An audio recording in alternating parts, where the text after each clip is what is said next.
Hello everybody, welcome back to the channel. My name is Bryce and today is January 30th. It is a beautiful winter's day here in Minnesota. It's about 52 degrees out right now. There's no wind. It is calm and just gorgeous out right now. For those of you that don't know who I am, my name is Bryce, obviously, and I guess I would consider myself kind of a farmer. I've been raising small groups of calves for a year and a half. Usually four animals per time. The last time I talked to you guys, I had 5 Holstein bull calves. About a week after I posted that video, I acquired another bull calf, a red and white one. And actually last Friday, so almost a week ago, I went and got 6 more calves. I just was like, everything's going good. I said I think I could get some more. So went down and got them. They're in Wisconsin, and I got a pretty good deal on them. I got 3 Jersey Holstein cross bulls. I got a Jersey Angus cross heifer, a Holstein heifer, and a Holstein bull. And it was like $280 a piece. So went and picked them up, brought them back here to my place Friday, fed them Friday night. Everything went good, and everything went good through the weekend up until Sunday morning. I noticed that Holstein bull, he was the smallest one of the group, and he just wasn't looking too hot. And I was giving him electrolytes, and he wasn't, I had to get him up to get him milk, and then I went and got him electrolytes, and after I'd give him that, he'd, get up, walk around. And my friend Mitchell came over, gave him a shot, and, pretty much did everything I could. I gave him some penicillin in the mouth. I talked to a friend of mine's dad. That's what he said they do with calves that are scouring. And I came out the next morning and he was laying there dead. So I ended up losing 1 calf. And so now I'm down to the 6 plus the 5. But I really was upset that day after that one died, just because knowing that, I've been around dead livestock before. Stuff happens. I've worked on multiple farms, and, when a calf or a cow dies, you're told to go deal with it, take it over here so someone can come get it or whatever. But that's easy because you don't really have a physical connection with that. When you're the one trying to nurse this thing back to health and trying to make it live, and you do everything you could, and then you come out and see it dead, that really hit me. I was like, God, that sucks. But that's part of it. You just gotta learn, and it happens. So I took all the calves that were in the huts up there, and I moved all the big calves down to this building. So I have these 3 Jersey Holstein bulls in here.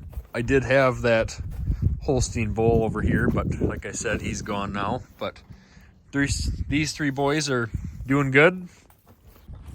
And then in the barn here, I have the 2 heifers. So I'll show you them. So we're here in the barn right now, and got these this whole pen deal was kind of already here. My brother and I just kind of reinforced it and made it what we want. I went over to my grandma's farm and I took these out of the barn. These were the dividers that were in the calf pens that also act as a feeder. So that fit right in here perfect. So I got 2 pens in here for the 2 heifers. This is a Jersey Angus heifer right here. And she is quite small. That's actually the jacket I got for the dog, because my calf jackets wouldn't fit her. But she is probably the spunkiest of them all. And then we just have a regular Holstein heifer over here. But they are both doing good. Now we will go down to this building and check on the other 6. So in here, it's kind of chaotic at the moment. I have 4 pens going in here. And so this guy right here, this is Mason. So I actually tagged all these calves the other day. Got this from my friend Mason, so named him Mason. Mason here is weaned. So he's in here with his own pen. He's getting hay, grain, and water twice a day. These 2 over here and these 2 right here are the next 4 to be weaned. So then when they're weaned, these 5 will run together. I'll just take these gates out. They'll have this whole area. And then about a week and a half after they're weaned, I got a red and white calf back there that will then be weaned, and then all 6 of them will have pretty much from this side all the way over here to run plus outside. But for now, we're just kind of confined and making do with what we have. So like I said, this is my red and white bull. His name is Tommy. The story behind him is I have a cousin who works for a farm a little bit south of here, and the guy that usually picks up their bull calves didn't want any more because he was full.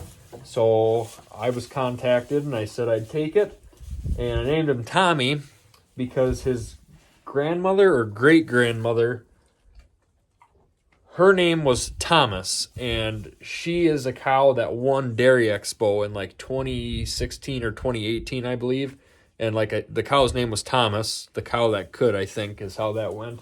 So I named him Tommy. But Mackenzie thought that was pretty cool that it was a descendant of Thomas, but it really meant nothing to me. But I don't know. I haven't banded him yet, just because I've had the idea of maybe breeding him with my heifer that is over at my girlfriend's place, just because I can, because I own a red and white bull now. Just raise him up as a bull. I don't know. That's just an idea. Oh yes, and we can't forget about the old cow. Half and half is doing good. I think she likes this warm weather. How are you today? Huh? You like this weather? It's nice out here. Yes.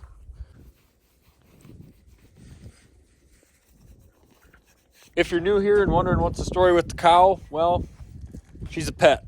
It's an old show cow of mine, and she's dry and in permanent retirement, and I don't have the heart to sell her yet, so she's just living her best life with me for now. So she's got a little building to go inside and a nice little exercise yard and bale of hay to eat, and I give her grain twice a day, so she's doing great. But with it being such a nice day, I would like to do some stuff outside. I unhooked the snowblower off the tractor last night. Don't think I'm gonna need that anytime soon. I haven't plowed any snow up at this place in 2 years now. We've had some pretty lax winters the last couple years, but took the snowblower off. I gotta take the tire chains off yet, but I hooked the manure spreader up to the 3600 here. My plan is to go to the farm tomorrow, bring the skid loader up here, and I'm gonna clean all the bedding up that the huts were on right in front of that building and go get rid of that, spread that off. I'm gonna clean her building out again, and then I have like probably 2 spreader loads behind the Quonset there that I piled up just to get rid of. And since I'm using a loader tractor on the spreader, it'd be nice to have something to fill the spreader other than a pitchfork, because I do enough of that already.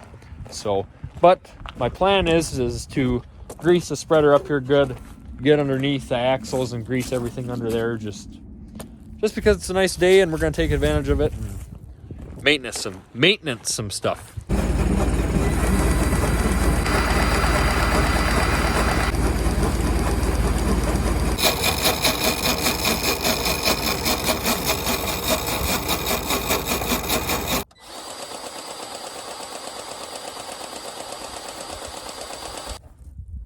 Okay, I think that is it under here. Let me look.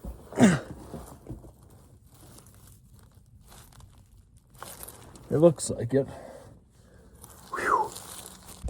Well, that wasn't so bad. Got everything greased and checked over on the manure spreader. Just want to make sure everything works good on that, nothing breaks, because that isn't mine. That actually belongs to my grandma, the farm. I'm just very thankful for the position I'm in and the opportunity that I'm given to do what I want here. I don't even own this place. I rent this place. If I have the opportunity to buy it someday, I really would love to, because it's just, the buildings aren't in the best shape, but it's a nice piece of property out here in the country. But I'm just very thankful I'm able to use the buildings as I please, and just having the farm 10 minutes away, there's a full lineup of equipment there I could use if I needed to. And that's just a really nice thing. I own a couple things around here. There's a wagon in the lean-to of the barn there full of corn. I own that. I own the little feed mill in there. I own the bin. I own this auger. I own this little wagon right there. The big wagon belongs to my grandma and the farm. But like this livestock trailer, that's my dad's. And my plan is when I sell this next group of calves, I want to buy that for my dad because he has no use for it. I'm the only one using it. He bought it for hauling my brother and I's 4-H cattle around, and it just makes sense that I have it. This tractor, another example, this isn't mine, this is also my dad's. He has a tractor at home now for mowing the lawn, and now he bought a skid loader, so he doesn't need the loader tractor anymore. So he brought it up here for me to use and, you know, work it a little bit. And if he'll sell it to me, I'll gladly buy that from him. But that's just another great thing. You know, I'm really glad when the cows were sold at the farm that not all the equipment was sold. Because, I mean, for the most part, all the hay equipment is there. I plan on small square baling a lot of hay this summer.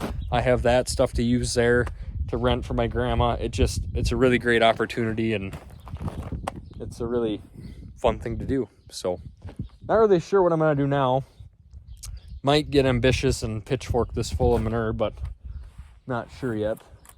It really defeats the purpose of going to get the skid loader tomorrow, but who knows? I'll pick the camera up when I know what I'm doing. All right, so I'm currently in my milk house right now, as you all know is my bathroom. I'm getting all my buckets and bottles all situated and organized. It's kind of a mess right now. It's a very small space. But this is what I have to work with, and it works. So I usually bring 4 buckets out. So in these buckets, I have the water that I'm gonna mix the milk replacer with. And then I bring water out to feed after the milk. So this is for the older calves. And then I mix their electrolytes up in here for 5 calves worth that I will give after they get their milk. So let's head outside.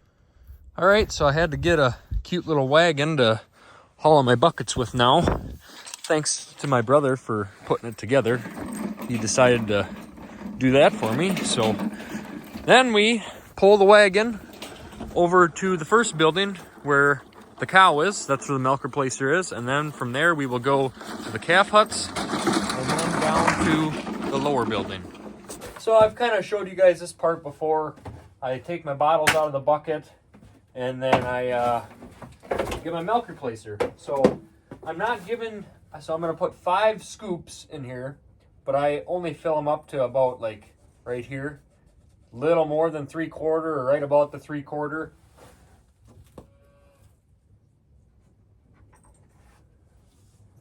And then we mix it all up.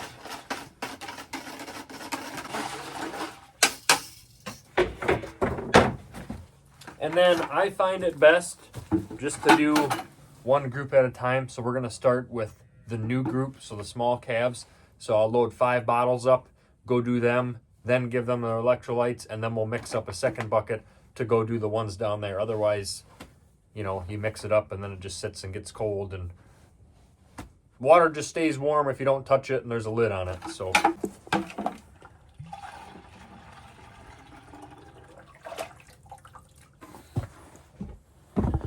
then I'm only filling these bottles like, you know, not quite full, just because they're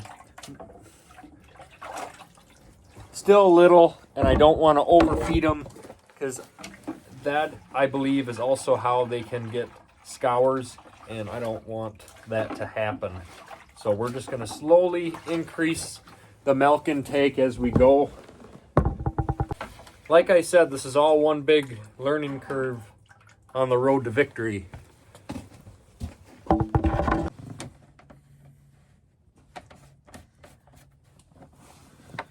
I actually went over to my grandparents' farm there, and I took all these bottles out of the milk house. I don't know why I hadn't done that yet, but they looked pretty nasty, but I scrubbed them pretty good and let them soak in bleach, and they cleaned right up. So we'll go take these out to the calves out here now. So like I said, these guys, this is only their second night in the huts, and the bottles are in there, and they can't find it yet, so they need a little help. Come on, buddy. Come on. Get in here. Come on. Come on. Right here. Right here. Here.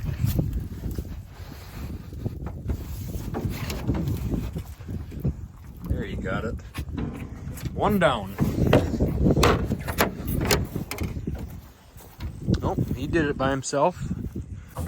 So then we come in here to the 2 girls and put the bottles up like so, and look Look at that, she found it.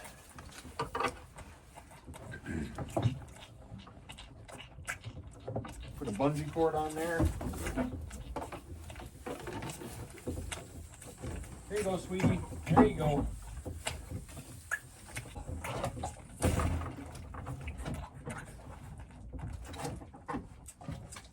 The other reason why I like doing one group at a time, so I've learned, is like, so if I were to just give them milk, go give the other ones milk, I'm gonna come back, they're already gonna be laying down and they're less prone to then drink the water. So if I can get back there as soon as they go empty, give them these electrolytes, they're gonna drink it a lot better. So let's go do that.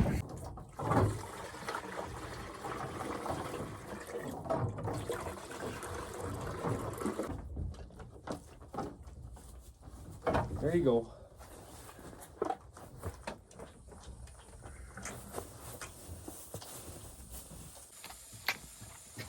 And yes, I did get a titch of the dyslexia that is a backwards N. Oh, you tooted. Well, the girls in here did excellent on their electrolytes. They drank both bottles. So when I was off camera there for a little bit, waiting for those heifers to finish drinking, I mixed up the second bucket of milk for this building down here. So we're gonna start on this. All right, so I'm down here now. This gets pretty chaotic, so I don't know if I'm gonna be able to record any of this because these guys are big and full of energy and they're hungry, so I better feed them. Well, now look how peaceful it is in here that we got some full bellies. So got everybody fed, everybody's got grain. I just threw a bunch of straw down.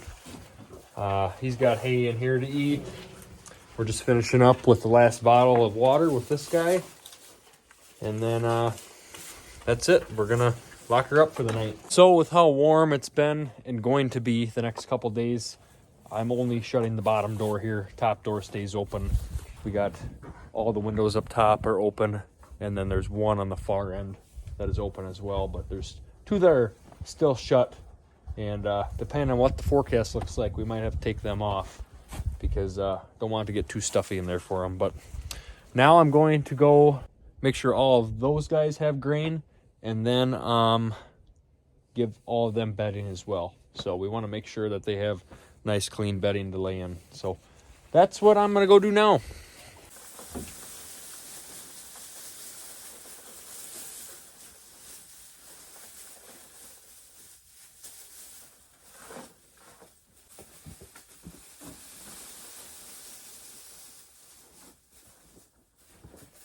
Well, we even got the old cow bedded. She's got water. She's ready for bed. I am too. Everything out here is done. I'm gonna leave the top door open on the barn here even, just to let the air blow through. The door is open on the lean-to, and that's blowing through there. So we should be good on that side of things. All right, everybody, so it is now the next day, and this video is gonna be plenty long if I include all of the manure hauling stuff. So we're gonna make that a separate video. So this is gonna be the end. If you liked it, give it a thumbs up, subscribe if you wanna see more, and we will see you next time.